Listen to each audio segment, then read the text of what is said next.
నిలబడినటువంటి మూర్తి.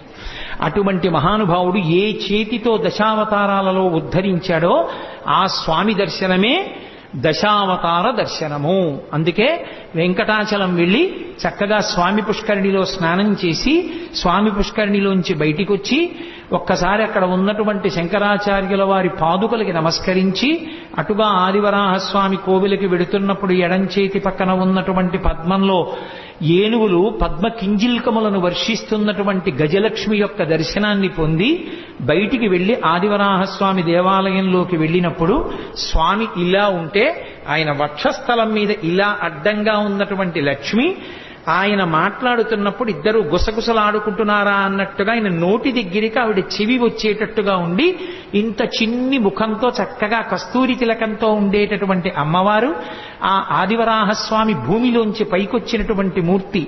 ఆ ఆదివరాహస్వామి దర్శనం